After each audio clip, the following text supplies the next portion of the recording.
Todas as segundas, às 18 horas e aos domingos, às 8 horas da manhã, aqui na Rádio Comunidade, você tem um encontro marcado com a doutrina espírita, o Centro Espírita Friburguense no ar. O ensinamento dos espíritos superiores através das palestras realizadas no Centro Espírita Friburguense, trazendo até você a codificação de Allan Kardec. Todas as segundas, às 18 horas e aos domingos, às 8 horas da manhã, o Centro Espírita Friburguense no ar.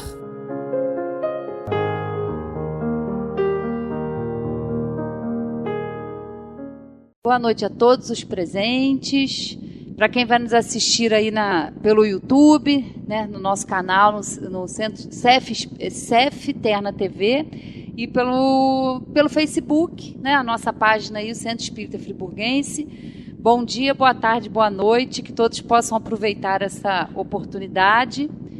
Vamos iniciar aqui fazendo a nossa prece, pedindo o auxílio dos amigos espirituais, pedindo também para que Jesus possa abençoar a nossa reunião e que todos nós que estamos aqui presentes, encarnados, desencarnados, todos aqueles que também depois forem assistir a esse estudo, todos nós possamos ser auxiliados e possamos aproveitar todo o conhecimento que o nosso irmão trará hoje, para que possamos nos esclarecer cada vez mais sobre a doutrina espírita, sobre as leis de Deus, à luz da razão, do entendimento.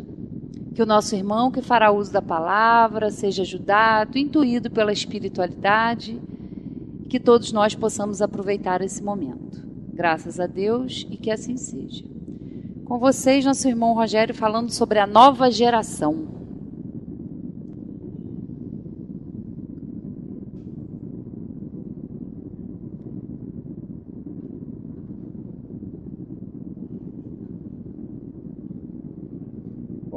Olá a todos, né? É um prazer estar aqui mais uma vez falando. É sempre bom e agradável, prazeroso falar da doutrina espírita, até porque a cada convite, a cada oportunidade, a gente vou até usar a palavra obrigado a estudar, né? Porque assumido o compromisso não se tem outra possibilidade que não a obrigação de fazer o melhor possível.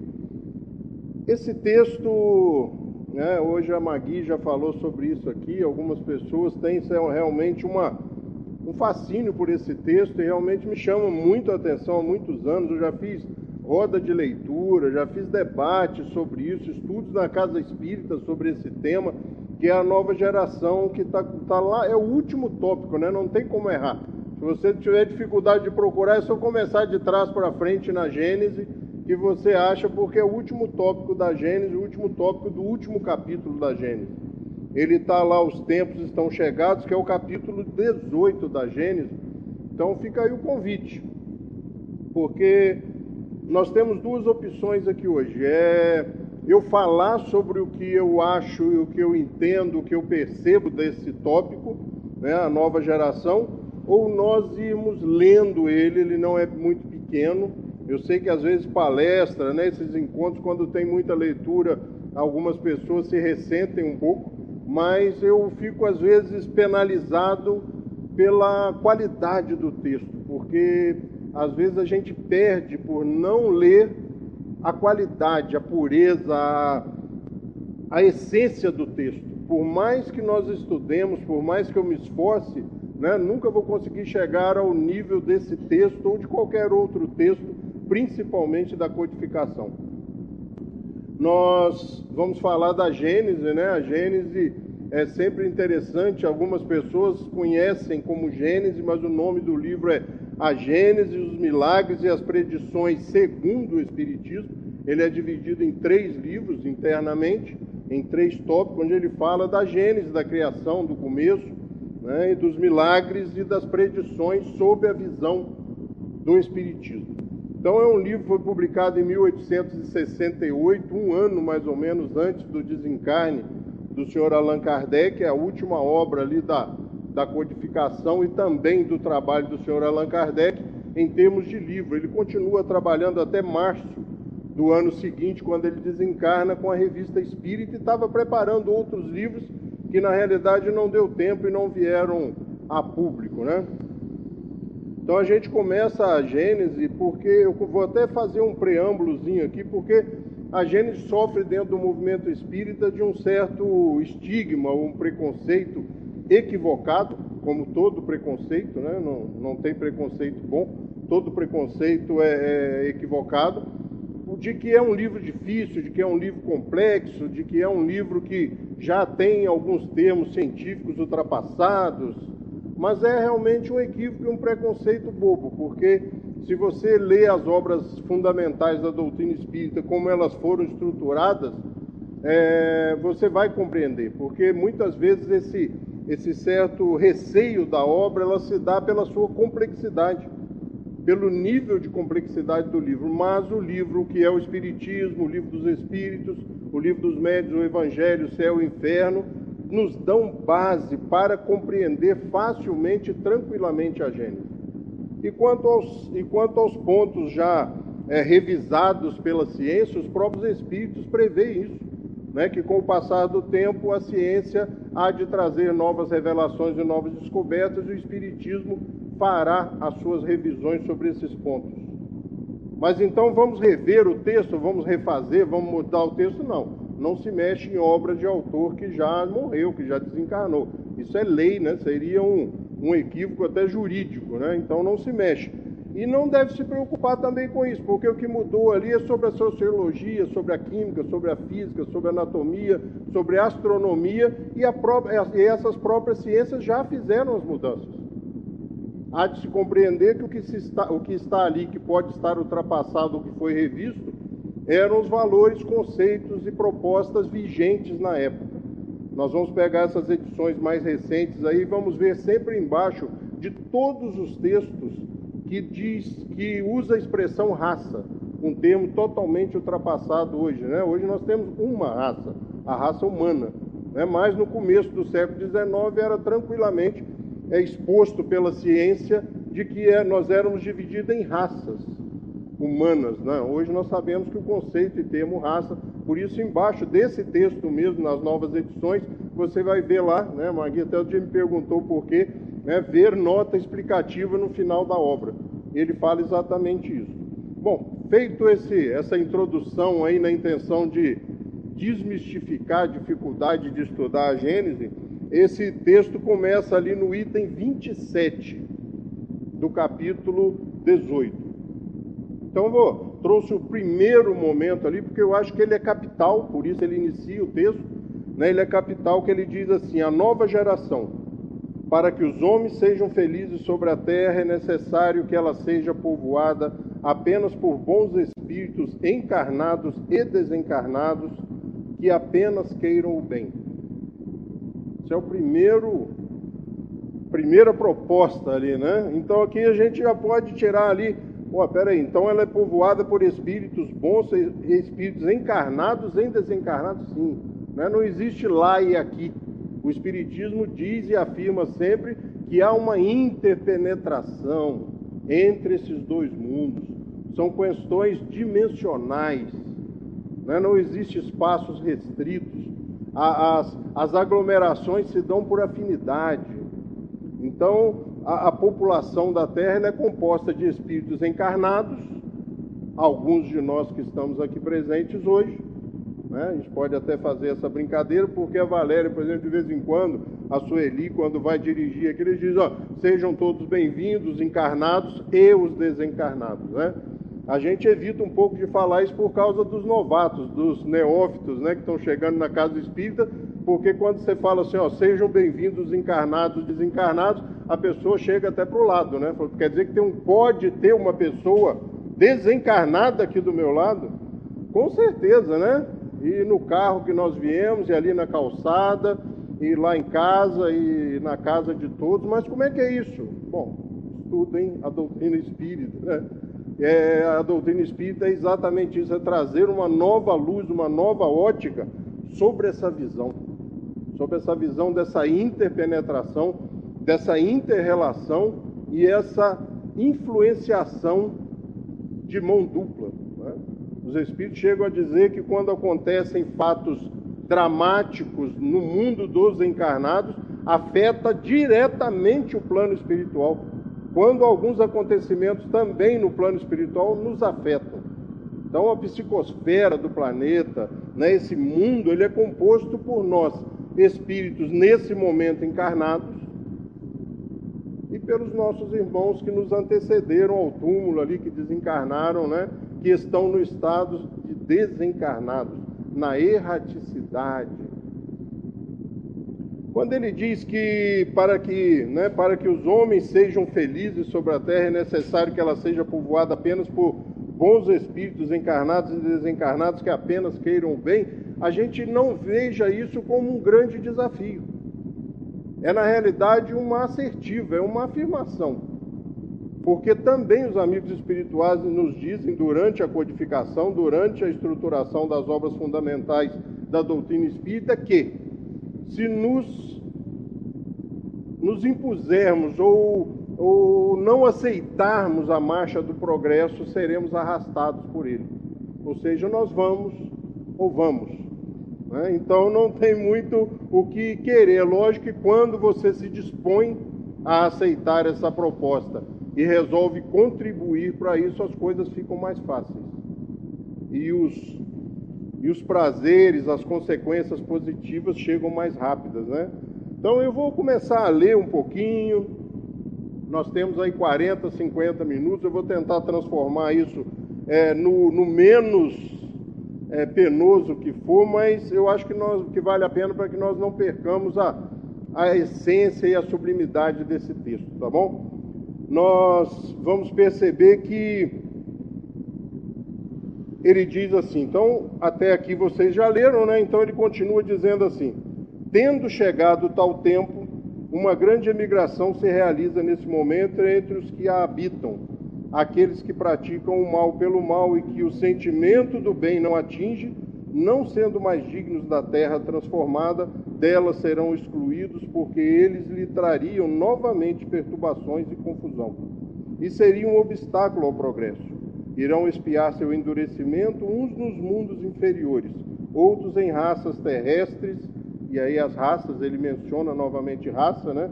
Por isso aqui embaixo ele vê, vide nota explicativa no final do livro, tá? Em raças terrestres atrasadas, que serão o equivalente a mundos inferiores, onde levarão seus conhecimentos adquiridos e onde irão com a missão de os fazer progredir. Serão substituídos por espíritos melhores que farão reinar entre si a justiça, a paz, a fraternidade. Eu fico pensando, gente, eu já gosto de morar aqui, não em Friburgo, mas de estar encarnado e estar aqui no planeta.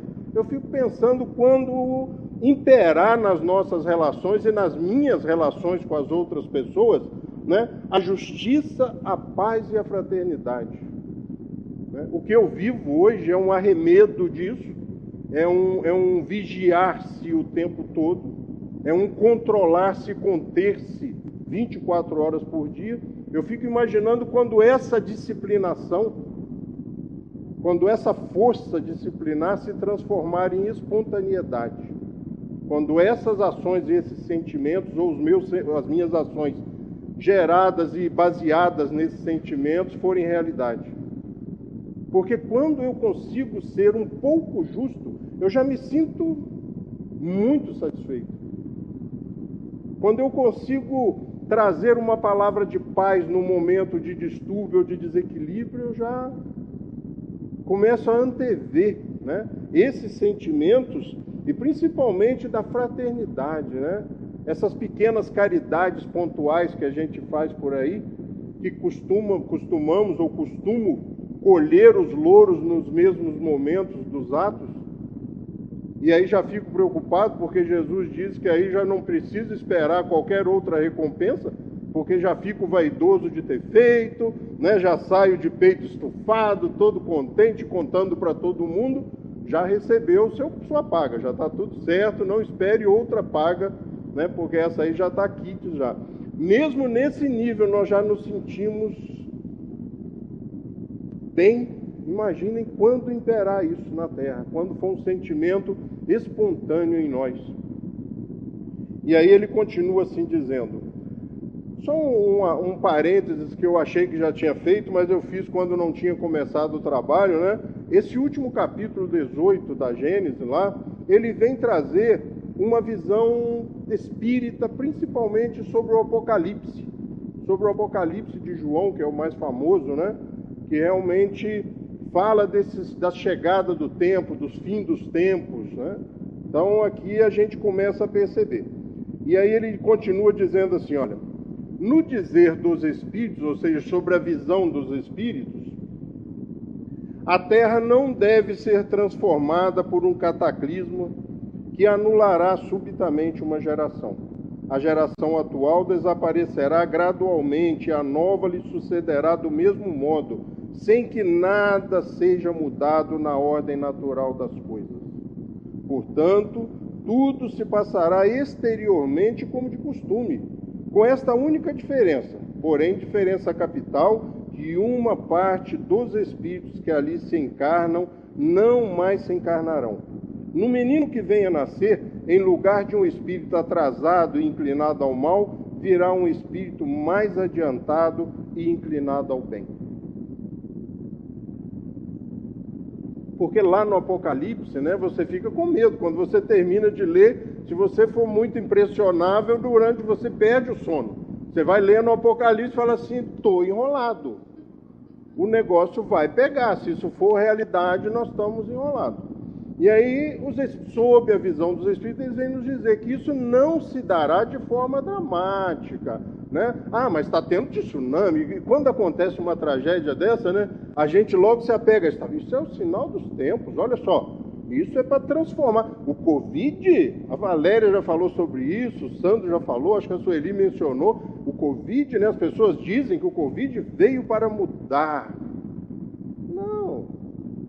Em termos de epidemia, ele é até menor do que outras, né? Nós tivemos lá a gripe espanhola, lá que não tinha nada de espanhola, que matou metade. A peste negra, por exemplo, matou metade da Europa. Ah, tudo bem, não morava tanta gente, a população não era tão grande, mas foi muitas pessoas, né? Então, isso é característico. 70 milhões de pessoas, né? Minha auxiliar técnica aqui está me dando a informação, ó.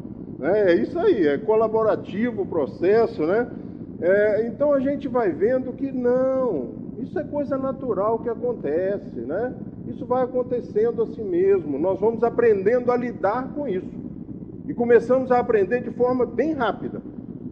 Em menos de um ano nós já temos vacina para essa doença nova que ninguém conhecia dessa forma. Os cientistas até previam que ela viria. Mas nunca na história da humanidade nós desenvolvemos um produto para combater uma doença em 10 meses. Nunca na história da humanidade. Tanto é que diz assim, mas e depois da vacina? Não sabemos o que vai acontecer, porque a gente não sabe nem as consequências ainda da vacina. Aí começam aquelas bobeiras, aqueles boatos bobos, né, de que vai nascer, minha esposa falou que ouviu que vai nascer um terceiro braço. Ela falou, se nascer, eu volto no posto de saúde e mando vacinar ele também. Né? Ou seja, a gente tem que ser positivo e levar meio no bom humor a ignorância, né? Porque isso é fruto, só pode ser da ignorância. Né? Mas ela disse que se nascer um terceiro braço nela, ela vai no posto e manda vacinar ele também. Então não temos que temer, né? Então não vai se dar por cataclismo. Não, isso é normal, isso faz parte da evolução do planeta, da nossa interferência na harmonia do planeta. Né? Nós passamos por um processo desse aqui em Friburgo. Ah, isso é uma tragédia divina. Não, isso é incúria da população. Isso é descuido, desleixo da população, que constrói uma cidade na beira de um rio retificado num vale, onde a água só tem um caminho, só esse caminho onde nós construímos nossas casas. Então, a gente poderia prever isso, e muita gente previu, né? Mas vai acontecer de novo? Vai acontecer de novo. Daquele tamanho, talvez não estejamos aqui, né? E talvez estejamos reencarnados, mas nem vamos nos lembrar por causa do esquecimento, né? Talvez só historicamente. E aí eles continuam. Trata-se, pois, muito menos de uma nova geração corporal. Então não vai haver a dizimação, ou vão dizimar a humanidade, vai vir uma nova geração. Ele trata-se, pois, muito menos de uma nova geração corporal que de uma geração de espíritos. É nesse sentido, sem dúvida, que o entendia Jesus quando dizia: em verdade vos digo que essa geração não passará sem que essas coisas aconteçam. Assim, aqueles que esperarem ver a transformação por efeitos sobrenaturais e maravilhosos ficarão decepcionados. E são muitos, né? São muitas pessoas realmente. Então é mais um chegar, eu gosto muito da música do Milton Nascimento, né? Partidas e chegadas, né? Que é a estação, né? A gente se assemelha a isso, é gente chegando, é gente partindo, né? O cara está lá na SAF, aqui no nosso caso, ou na capela, chorando o desencarne, né? do Pedro, e já está nascendo o Manel, a Maria, e nasce mais do que morre, né? O mais interessante é isso, né? Que aí você pode ir lá também estudar a doutrina espírita, você vai compreender. Mas não é reencarnação? Não, mas tem uma fábrica lá produzindo almas o tempo todo. Deus cria incessantemente. Desde sempre, cria o tempo todo. Então vai aumentando a população de acordo com que o planeta tem condições de recebê-los, né? De nos receber. Então são mais partidas e chegadas. É mais ou menos isso aí, ó, né? Chegadas, partidas o tempo todo, e a renovação vai se dando de forma natural, de forma gradativa. Isso dificulta até a nossa observação, né? E ele continua assim: a época atual é de transição. Os elementos das duas gerações se confundem. Colocados no ponto intermediário, assistimos a partida de uma e a chegada da outra. E cada uma já se assinala no mundo por caracteres que lhes são próprios. As duas gerações que se sucedem têm ideias e pontos de vista inteiramente opostos, pela natureza das disposições morais, mas sobretudo das disposições intuitivas e inatas. É fácil distinguir a qual das duas pertence cada indivíduo.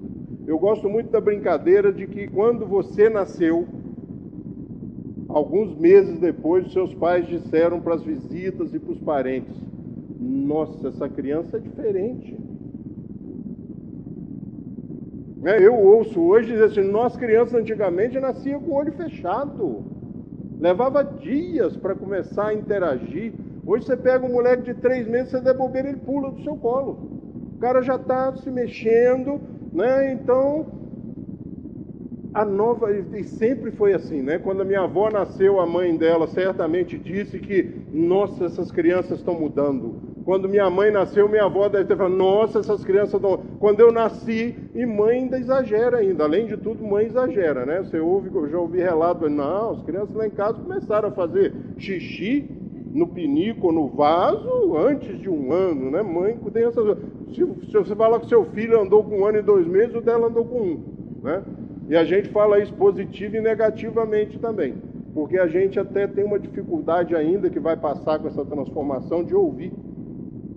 Muita dificuldade em ouvir. Se você diz, por exemplo, estou muito cansado, a pessoa fala assim: eu também. Não perguntei se você estava cansado, só estou falando que eu estou cansado.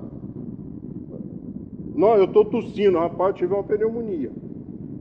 Se você for aumentando, o troço termina em câncer. Se você falar que tem um furúnculo, o cara fala que tem um câncer. Então, é uma coisa assim, essa visão meio deturpada da realidade, e o diálogo, né, muito dificultado, é muito dificultoso. E ele continua dizendo assim: a nova geração, devendo fundar a era do progresso moral, distingue-se por uma inteligência e uma razão geralmente precoces, unidas ao sentimento inato do bem e das crenças espiritualistas, o que é sinal indubitável de um certo grau de adiantamento anterior. Ela não será composta exclusivamente de espíritos eminentemente superiores, mas daqueles que, tendo já progredido, são predispostos a assimilar todas as ideias progressivas e aptos a secundar o movimento regenerador. E é isso que a gente vê. Você começa a falar de espiritismo para algumas pessoas, o cara fala: não, nossa, peraí, como é que é isso? E começa a se interessar, e você começa a perceber essa predisposição. Ela não é religiosa, Mas existe uma predisposição a essa visão espiritualista. Porque você há de pensar assim, mas os jovens, né, se foram das casas espíritas, né, generalizando o processo e exagerando como bom mineiro. Mas os jovens vão na casa espírita, vão e aí eles vão para a faculdade, e da faculdade eles pegam um desvio e não retornam, ou quando retornam já estão lá no final da carreira, já com a família criada, constituída, né?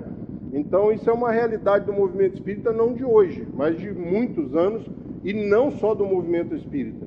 Todas as religiões passam por essa dificuldade, mas isso não faz ou impeça que eles se sejam mais espiritualizados, mais propensos a essa realidade espiritual. Não se iludam quando as pessoas nos veem que o mundo está cada vez mais materialista. É porque quando o cara chega em casa no final do dia, ele tem a conversa dele lá com o Deus dele, com a entidade dele. Mas todos estamos muito voltados para essa visão mais espiritualista, mais integral, mais holística, de nos olharmos como um todo, preocupado com a área psicológica. A saúde muda o conceito, né? A saúde não é mais a falta da doença, mas o equilíbrio das relações sociais, do estado psicológico, de tudo. É um grande conglomerado de situações que você pode dizer, a saúde aqui impera, a saúde aqui existe. Não é mais a falta da doença, né? Está com saúde? Não estou sentindo nada. Não, mas não está sentindo nada não quer dizer nada, né? Porque a doença, muitas vezes, segundo o Espiritismo, demora a se demonstrar ou se apresentar no corpo físico. Ela se dá em outro nível, primeiro, de desequilíbrio. E aí ele continua. O que distingue, ao contrário, os espíritos atrasados é de início a revolta contra Deus pela recusa em reconhecer qualquer poder superior à humanidade. A propensão instintiva às paixões degradantes, os sentimentos antifraternos do egoísmo, do orgulho, da inveja, do ciúme, enfim, a preferência a favor de tudo quanto é material, a sensualidade, a cupidez, a avareza. São estes os vícios dos quais a terra deve ser purgada, mediante o afastamento daqueles que se recusam a emendar-se, porque serão incompatíveis com o reino da fraternidade, e os homens de bem sempre sofrerão pelo seu contato. Quando a terra for libertada desses vícios, os homens marcharão sem entraves em direção ao futuro melhor que lhes está reservado aqui embaixo, como prêmio de seus esforços e de sua perseverança, esperando que uma depuração ainda mais completa lhes abra a entrada dos mundos superiores. Então vamos transformando a Terra, vamos nos transformando e transformando as relações na Terra, já nos encaminhando para um outro patamar, para mundos mais evoluídos, para mundos espirituais mais evoluídos. A coisa não para. Fala, quando a gente chegar num mundo de regeneração, aí a coisa vai ficar mais tranquila. Não, a nossa disposição a melhorar vai crescer ainda mais. E vai ser tão natural estar naquele mundo que nós estaremos insatisfeitos por estar naquele mundo. Porque a realidade que vai nos dizer e vai nos afetar naquele momento será aquela, e nós sempre estaremos querendo uma melhor. Porque tem muita gente hoje encarnada nesse planeta, como eu acabei de declarar agora há pouco, que está satisfeito, que gosta de estar aqui, que não vê as relações, as injustiças, as dificuldades como uma coisa desgraçada não. É um grande desafio para que nós transformemos isso num momento mais justo, para que nós lutemos contra essas dificuldades. Por esta imigração, ou seja, por essas idas e vindas, por essa troca de espíritos, por espíritos melhores, e aí surge uma ideia lá no meado da década de 80, lá lamentável, né? Eu não vou nem falar o nome do livro para não fazer propaganda, a gente só deve fazer propaganda de coisa boa, né? Mas que diz e trouxe para o movimento espírita, para o movimento, gente, não estou falando para o espiritismo, tá? O movimento espírita é uma coisa, o espiritismo é outra. Trouxe para o movimento espírita uma ideia e um pensamento de que a Terra estava passando por um processo de transformação e que todo mundo ruim ia ser levado embora e ia deixar a gente em paz. A gente sempre acha que é a gente que vai ficar, né? Vão levar essas malas, tudo embora para outro planeta, tomara que fora do sistema solar, para não ter perigo deles pensar em voltar, e nós vamos ficar aqui, os bons, os eleitos, os bonzinhos, né? Eu tenho raiva de gente boazinha. Eu escrevo isso de vez em quando no meu blog. Eu tenho raiva de gente boazinha. Cara que concorda com tudo, que está tudo muito bem, que a coisa está, nossa, 30 pessoas no centro espírita está ótimo. Não está não. Porque o grande papel do centro espírita, e o princípio primordial, é divulgar a doutrina espírita. Quanto mais pessoas nós conseguimos alcançar com essas ideias, com estas propostas, nós vamos fazer com que elas pensem e se proponham a mudar. A ideia é essa, de se proporem a mudar. Ele continua assim: por esta imigração dos espíritos não se deve entender que todos os espíritos retardatários serão expulsos da Terra e relegados a mundos inferiores. Ao contrário, muitos aqui voltarão, pois muitos cederam à influência das circunstâncias e do exemplo. A superfície era neles pior que o fundo. Uma vez subtraídos à influência da matéria e dos preconceitos do mundo corporal, a maior parte verá as coisas de maneira inteiramente diferente da que quando viviam. Isto nos é confirmado por numerosos exemplos. Nisso, são auxiliados por espíritos benfazejos que por eles se interessam, se dão pressa em esclarecê-los e lhe mostrar o falso caminho que seguiam. Por meio das nossas orações e nossas exortações, podemos contribuir para a sua melhoria, pois há uma solidariedade perpétua entre os mortos e os vivos. A maneira pela qual se opera a transformação é bastante simples e, como se viu, ela é toda moral e não se afasta em absoluto das leis da natureza. Então não vai se derrogar a lei natural para transformar o planeta.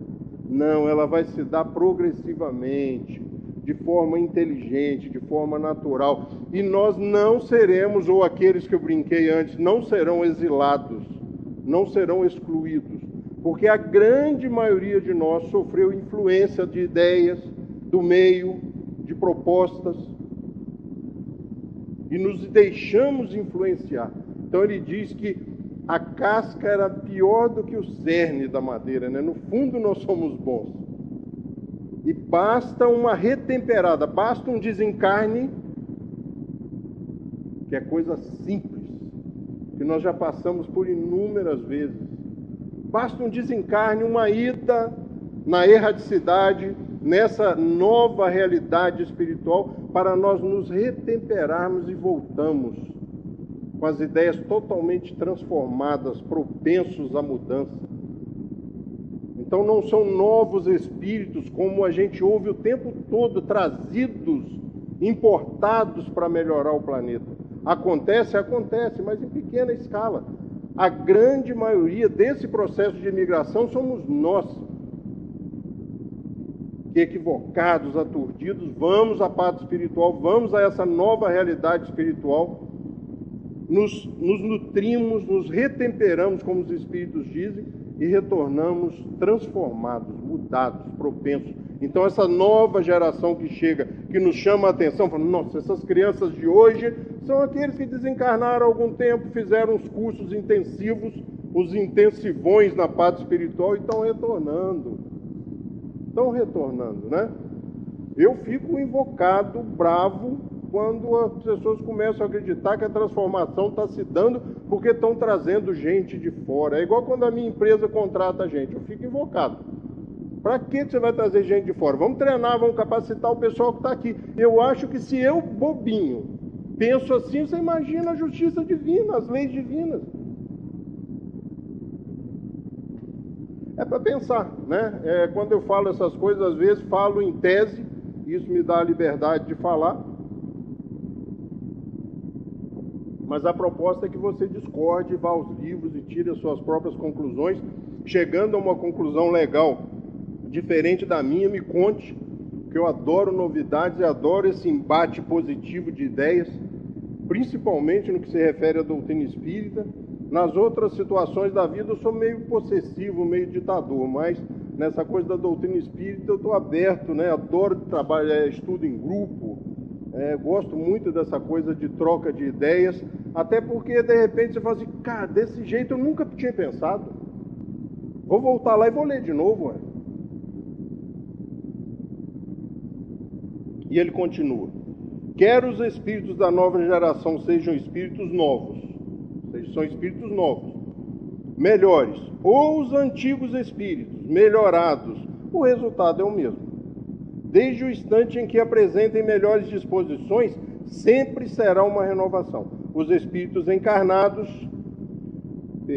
os espíritos encarnados formam assim duas categorias segundo as disposições naturais. De um lado, os espíritos retardatários que partem, do outro, os espíritos adiantados que chegam. O estado dos costumes e da sociedade será, pois, num povo, numa raça ou no mundo inteiro, conforme a preponderância de uma das duas categorias.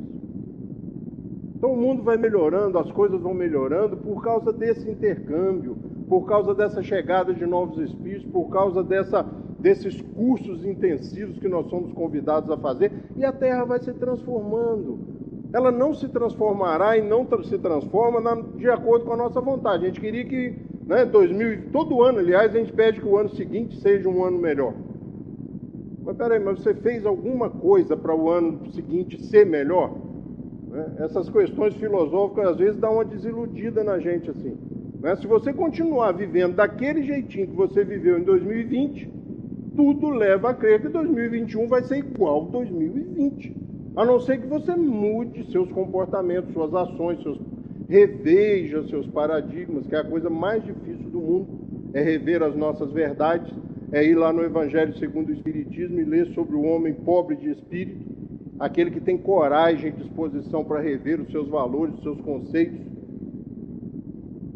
Se você não mudar a sua forma de ver, de agir, de interagir, o 2021 vai ser igual, 2022 vai ser igual, 2023 vai ser igual. E com a Terra também, se nós não nos emendarmos e não nos propormos a mudar, vai demorar. Agora, o que é demora e o que é rápido é muito relativo também, né? Isso é muito relativo.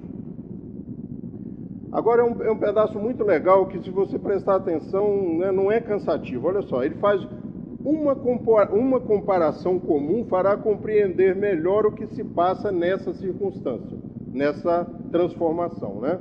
Suponhamos um regimento com grande maioria de homens turbulentos e indisciplinados.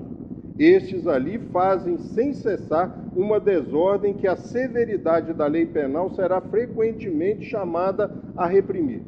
Tais homens são mais fortes, porque mais numerosos, eles se apoiam, se encorajam e se estimulam pelo exemplo. Os poucos bons não têm influência, seus conselhos são desprezados, são ridicularizados, maltratados pelos outros e sofrem com este contato. Não é a imagem da sociedade atual?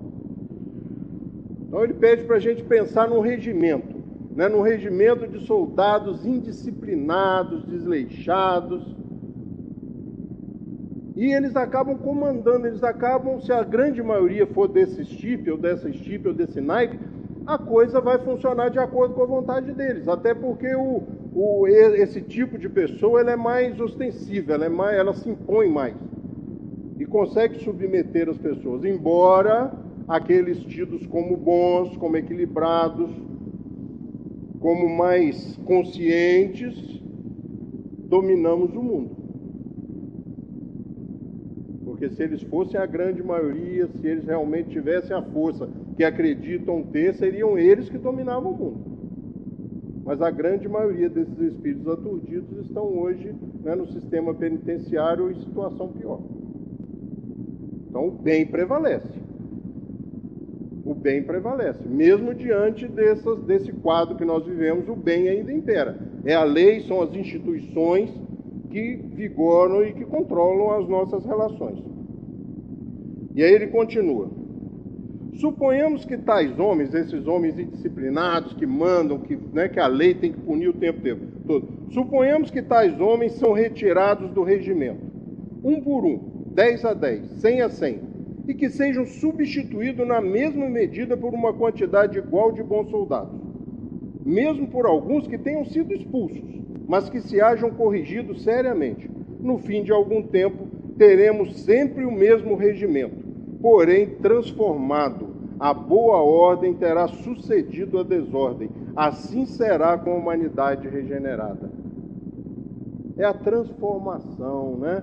Natural e gradativa. Agora nós temos que fazer a nossa parte.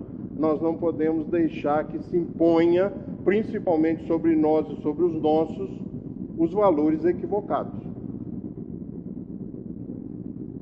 Se a gente for falar sobre isso, vai ser 2 horas de palestra, né? Porque aí já me veio à cabeça outras coisas, né?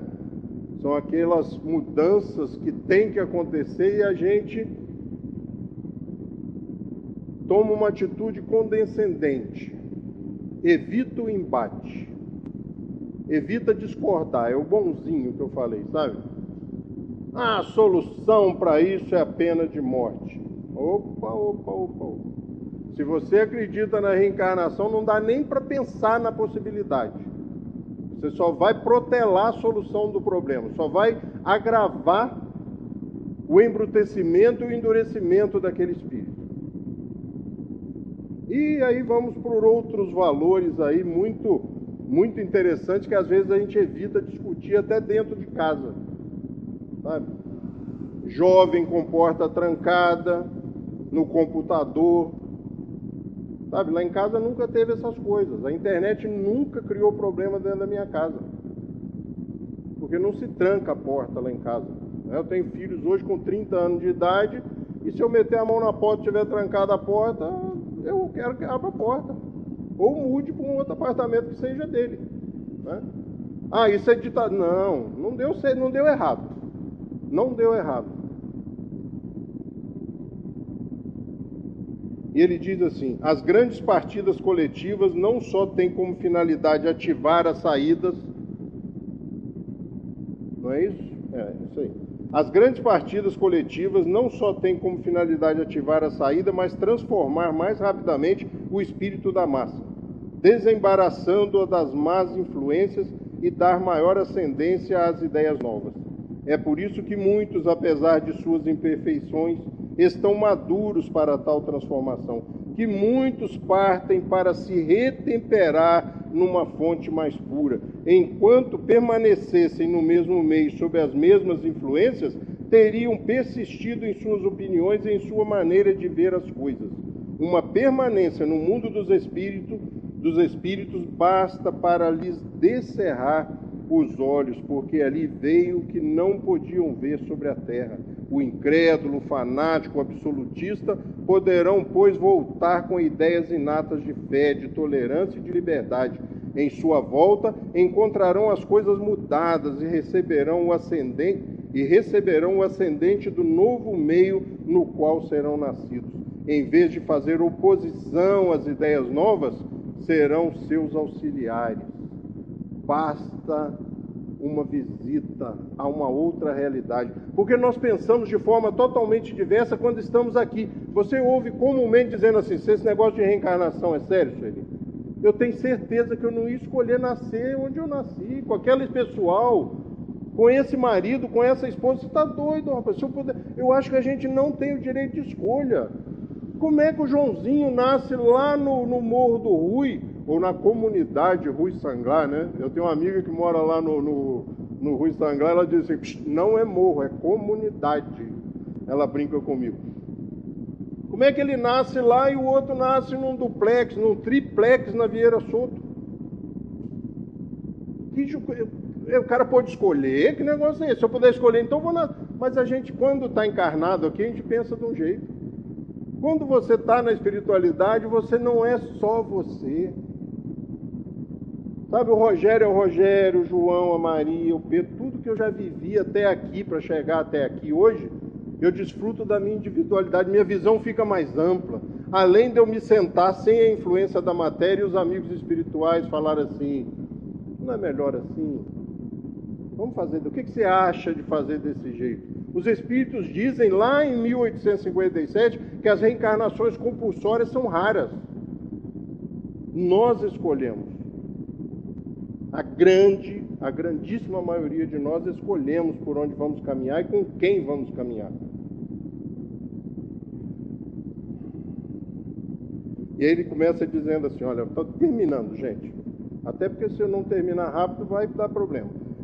A regeneração da humanidade não tem, pois, absolutamente necessidade da renovação integral dos espíritos. Basta uma modificação em suas disposições morais. Esta modificação se opera em cada um e em todos que para tal estão predispostos, quando são subtraídos à influência perniciosa do mundo. Aqueles que regressam, então, não são sempre outros espíritos, mas na maior parte das vezes os mesmos espíritos, pensando e sentindo de outro modo. Quando esta melhoria é isolada e individual, passa desapercebida e não tem influência ostensiva sobre o mundo. O efeito é muito diverso quando ela se opera simultaneamente sobre grandes massas, pois então, segundo as proporções, em uma geração de ideias de um povo ou de uma raça, podem estar profundamente modificadas. É o que se nota quase sempre depois dos grandes choques que dizimam as populações. Os flagelos destruidores não destroem senão os corpos e não atingem o espírito. Eles ativam o movimento de vai e vem entre o mundo corporal e o mundo espiritual e, por conseguinte, o movimento progressivo dos espíritos encarnados e desencarnados. Deve-se observar que em todas as épocas da história, as grandes crises sociais têm sido seguidas de uma era de progresso.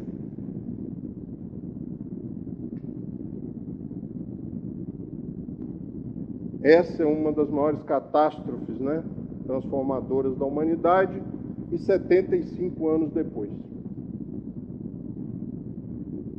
E aí o homem, para que não se esqueça do ocorrido, deixa um prédio na cidade, só um prédio para mostrar o que aconteceu há 75 anos atrás.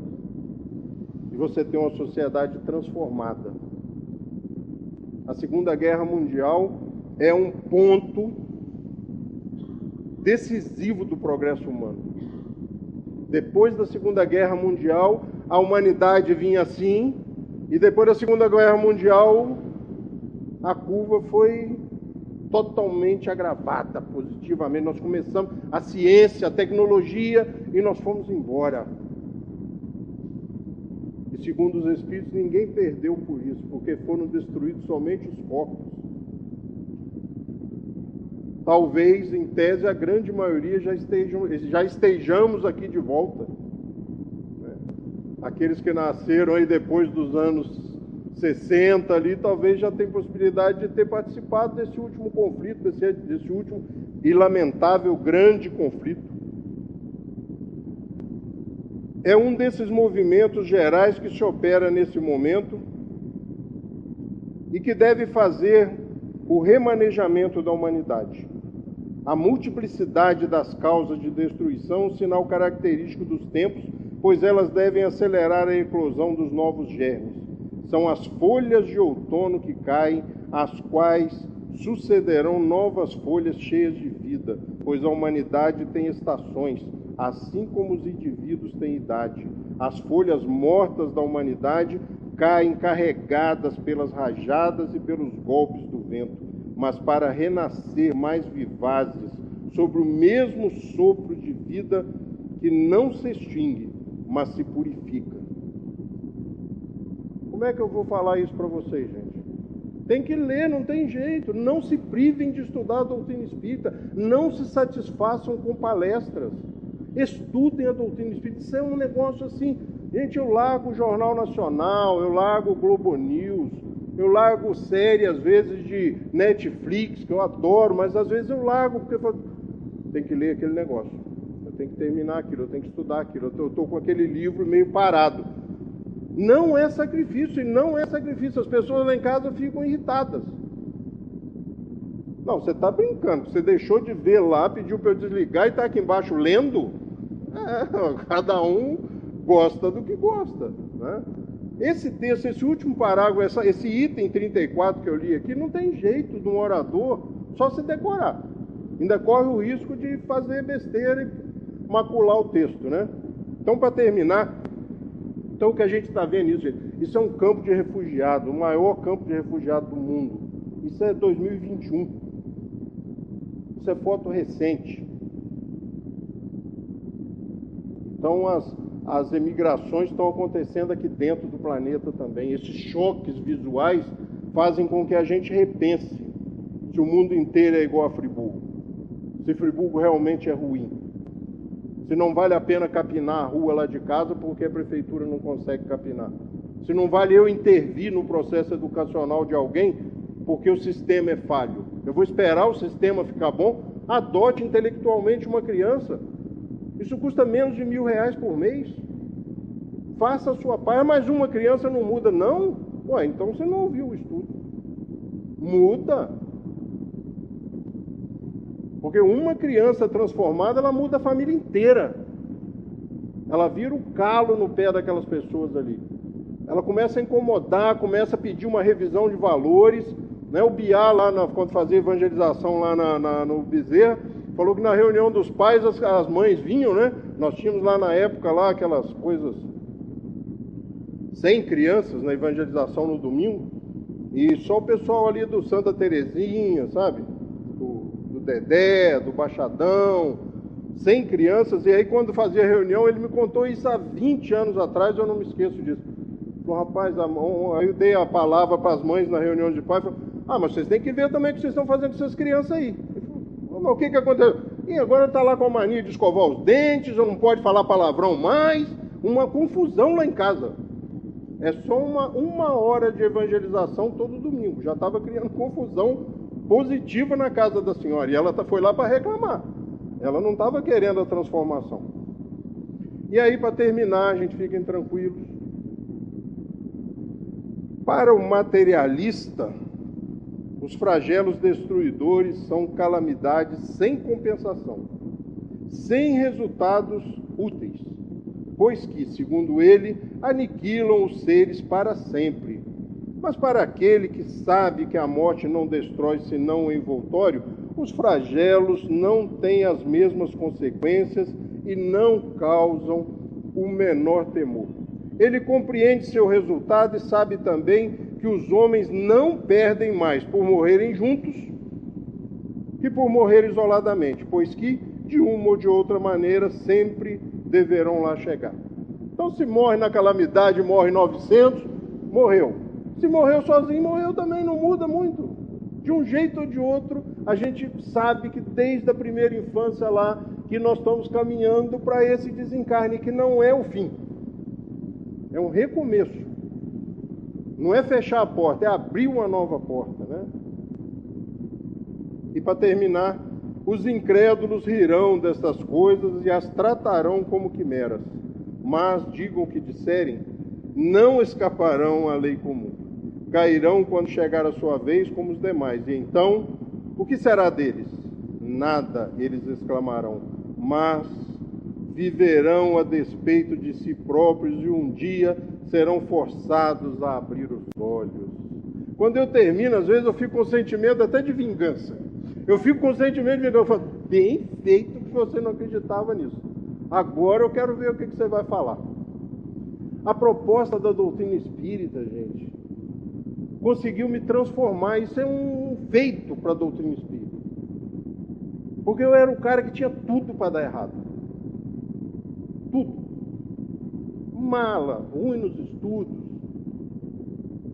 Quando eu ouvi um dia pela primeira vez numa sala de aula, que a professora fez uma enquete e começou a perguntar a religião de todo mundo, alguém lá atrás, que nem era tão espírito assim, disse assim, você fulano, kardecista. Eu pulei da cadeira, falei, como é que é? Você é o quê? Mais uma? Que negócio é esse? Aquilo ficou na minha cabeça. E eu comecei a conversar, falei, calma meu filho, depois da aula você conversa, ele é seu colega, ele está aqui todo dia, você vê com ele o que é. Mas Pierre, que negócio é esse, rapaz? Como é que chama o negócio? Eu não gravei nem o nome. Foi mais um maluco aqui na sala de aula. Foi a primeira vez que eu ouvi falar, mesmo equivocadamente, em espiritismo, porque kardecismo não existe. É uma facilitação que a gente arrumou para não ter trabalho, né? E eu não uso, eu me vigio, me policio para não usar. Porque Kardec deve se torcer toda vez que a gente fala isso, ele deve dar meu Deus, mais um, eu não criei doutrina nenhuma. É uma visão diferente de mundo, sabe? Você começa a olhar o mundo mais de cima, você começa a ver as coisas diferentes, você começa a dar valores diferentes. Sabe, quando a coisa está ruim, você olha que não é tão ruim assim, que tem coisa pior. Você começa a olhar a vida de outro jeito e que a coisa está caminhando para um equilíbrio tão bom. Por que a gente não vê? Por que a gente só vê as coisas ruins? Por que à tarde, né, quando a gente tem uma folga, a gente insiste em colocar naqueles canais sensacionalistas? Que você começa a se encolher na cadeira, começa a ficar ruim, está tomando café, o café começa a não descer, porque você começa a acreditar que o mundo está acabando, que São Paulo está entregue aos bandidos, o que não é verdade. Quem manda nesse negócio são os bons. É lógico que no meio dos bons tem gente que não é tão boa assim, mas nós acabamos de estudar, né? Que às vezes basta desencarnar, dar um passeio lá na erraticidade, né? E você fala do cara ruim em erraticidade, você fala assim, tá, vai pagar os erros, não tem nada a ver. A erraticidade não é isso, é o período, desde o momento em que você morre, desencarna, passa dessa para melhor, até o momento em que você volta a reencarnar. Todo esse processo, quando você está consciente, e aí só quando você está consciente de que está lá, chama-se erraticidade. Basta uma ida lá, um intensivão de uns 90, 100, 70, 80 anos, volta prontinho, ó, volta disposto a colaborar. E tem jeito, gente. Essa é a minha paixão da minha vida. Eu só vou sossegar o dia que eu comprar uma passagem para um país da África, para um lugar bem miserável mesmo, para ir lá carregar caixote, ajudar a carregar doente, segurar a criança catarrenta para vacinar. Porque para fazer isso, talvez eu só consiga na próxima encarnação, porque tem que ser muito macho. Você largar sua vida aqui, estacionar ela, falar os meus interesses, os meus valores vão ficar aqui durante 4, 5, 6 meses e eu vou